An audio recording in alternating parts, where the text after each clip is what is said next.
Assalamualaikum warahmatullahi wabarakatuh. Selamat pagi anak-anak ibu. Ya, kita ketemu lagi di pembelajaran kita untuk yang hari kedua daring selama bulan Ramadan ini ya. Oke, lihat penjelasan video yang ibu berikan kali ini untuk pengantarnya ya. Simak baik-baik perintah-perintahnya. Disimak baik-baik ya. Lihat dengan baik ya nak ya. Hari ini kita akan belajar bersama-sama untuk mata pelajaran tematik kelas 4. Kita belajar di tema 8, daerah tempat tinggalku, subtema 1, lingkungan tempat tinggalku, pembelajaran yang keempat. Mari adik-adik kita belajar dengan penuh semangat ya. Dayu dan Kak Gusti memiliki kegemaran olahraga yang berbeda. Dayu gemar bersepeda dan Kak Gusti ini gemar berlari. Keduanya sering berolahraga bersama. Bahkan terkadang Kak Gusti membonceng Dayu apabila kecapean. Dayu dengan senang hati membantu kakaknya. Keragaman karakteristik individu itu tidak hanya pada keragaman fisik atau tubuh saja adik-adik, tetapi juga dapat berupa keragaman kegemaran atau hobi. Seperti Dayu dan Kak Gusti, mereka memiliki kegemaran yang berbeda. Tadi Dayu suka bermain sepeda, kalau Kak Gusti suka berlari olahraganya. Namun keduanya ini dapat hidup rukun dan saling membantu. Bagaimana dengan adik-adik semuanya? Apa kamu juga memiliki kegemaran yang berbeda dengan anggota keluargamu? Coba adik-adik lakukan kegiatan berikut ini. Nah, adik-adik lakukan wawancara dengan anggota keluargamu. Kalian tanyakan mengenai kegemaran dari setiap anggota keluargamu. Misalnya ayah kegemarannya atau kesukaannya apa? Ibu, kakak, lalu kalian sendiri. Kalau kalian punya adik, tulis adik kalian apa kegemaran mereka. Lingkungan itu mempengaruhi kegiatan ekonomi penduduk. Tahukah kamu tentang kegiatan ekonomi? Ayo kita pelajari bersama-sama. Adik-adik, kegiatan ekonomi adalah kegiatan yang dilakukan oleh manusia untuk mendapatkan penghasilan, barang atau jasa tertentu dengan tujuan mencapai kesejahteraan dalam hidupnya. Berikut ini adalah macam-macam kegiatan ekonomi. Jadi kegiatan ekonomi itu ada 3 adik-adik. Yang pertama adalah produksi. Produksi itu adalah kegiatan menghasilkan barang atau menghasilkan jasa. Nah, orang yang melakukan kegiatan produksi itu disebut dengan produsen. Kalian harus menggarisbawahi, produksi itu menghasilkan barang atau jasa. Lalu kegiatan ekonomi yang kedua adalah distribusi. Apa itu distribusi? Distribusi adalah kegiatan menyalurkan barang hasil produksi dari produsen kepada konsumen. Nah, konsumen nanti apa kita cari tahu berikutnya adik-adik. Jadi distribusi ini artinya adalah menyalurkan barang hasil produksi. Nah, orang yang menyalurkan barang atau mendistribusikan barang itu disebut dengan distributor ya. Lalu berikutnya kegiatan ekonomi yang ketiga adalah konsumsi. Konsumsi adalah kegiatan memakai barang hasil produksi tadi. Nah, orang yang memakai barang-barang ini, orang yang mengkonsumsi barang-barang ini disebut konsumen. Seperti kita pembeli ya, pengguna barang kita ini disebut konsumen. Petani misalnya, petani itu menanam padi. Lalu apa? Dari padi itu dipanen menjadi beras, ya kan? Nah, petani itu adalah produsennya karena melakukan kegiatan produksi, menghasilkan barang. Barangnya apa adik-adik? Beras tadi.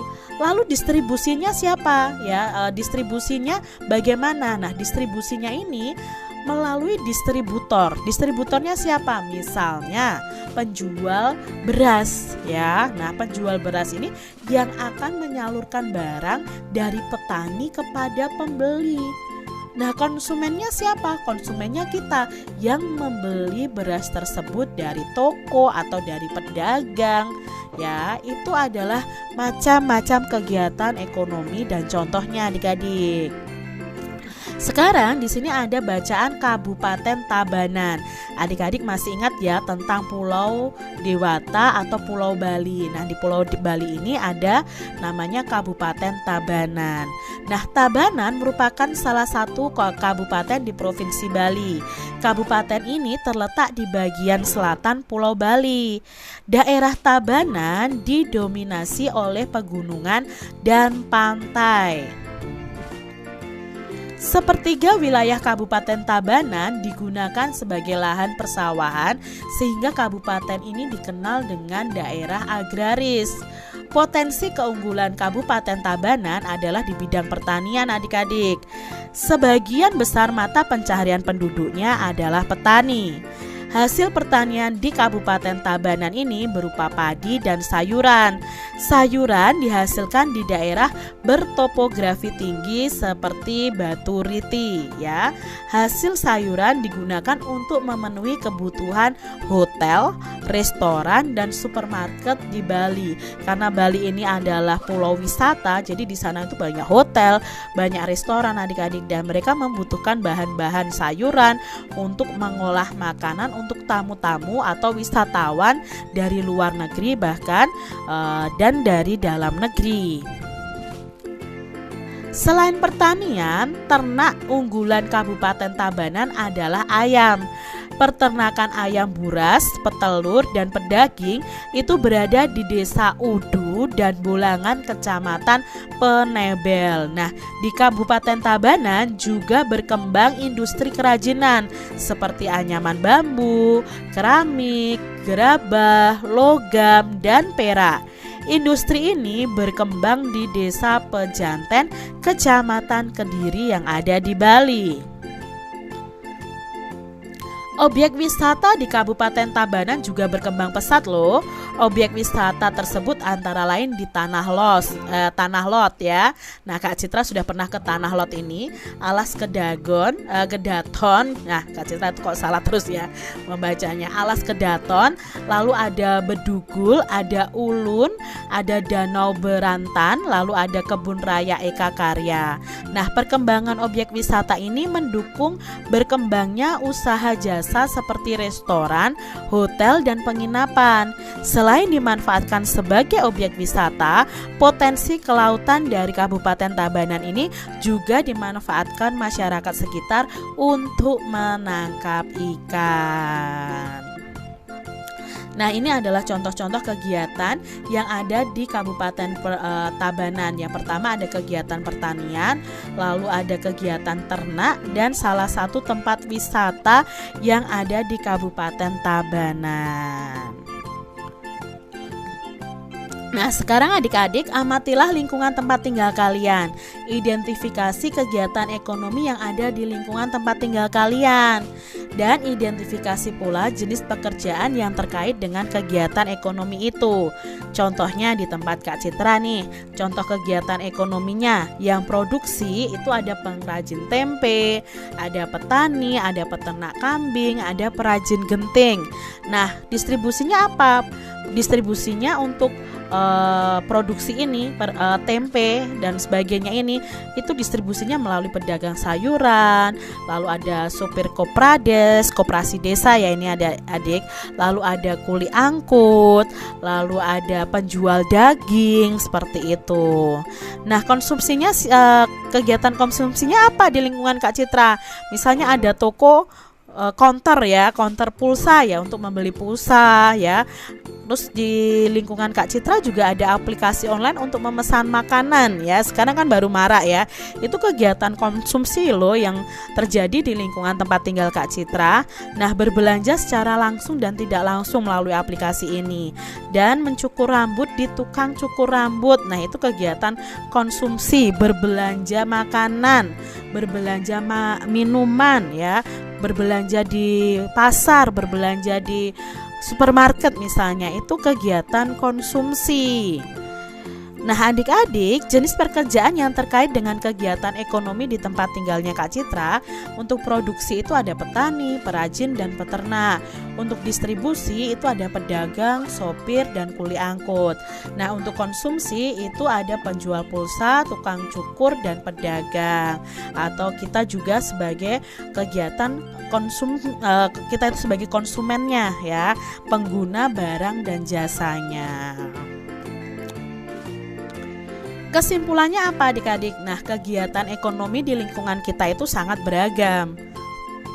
Kegiatan ekonomi di lingkungan kita itu pasti dikelompokkan menjadi kegiatan produksi, distribusi, dan konsumsi.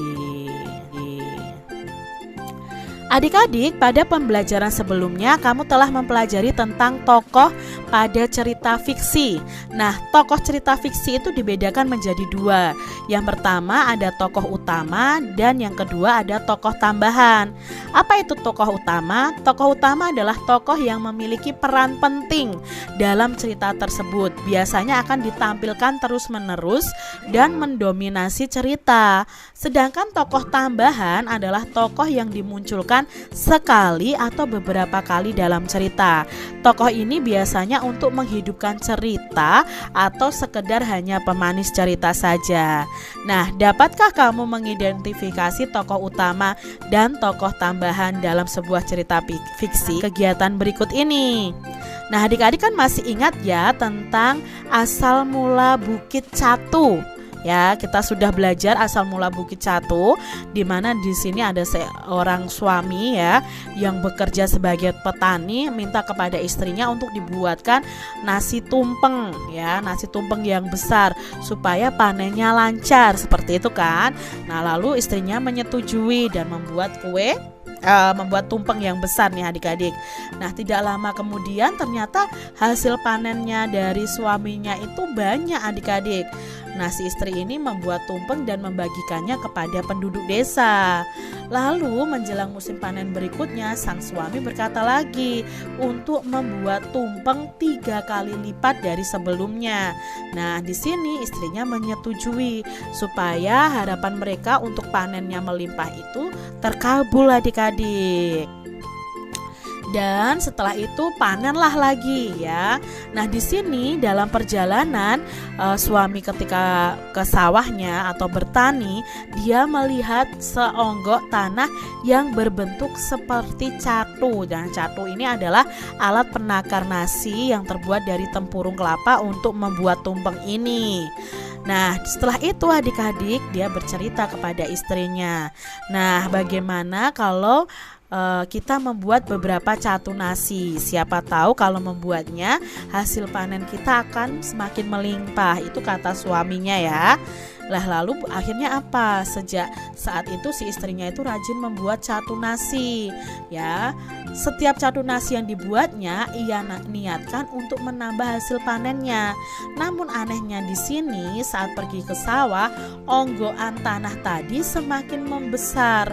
Rupanya setiap si istri ini membuat catu nasi, saat itu pula onggokan tanah itu membesar sehingga lama-kelamaan menjadi sebuah bukit adik-adik.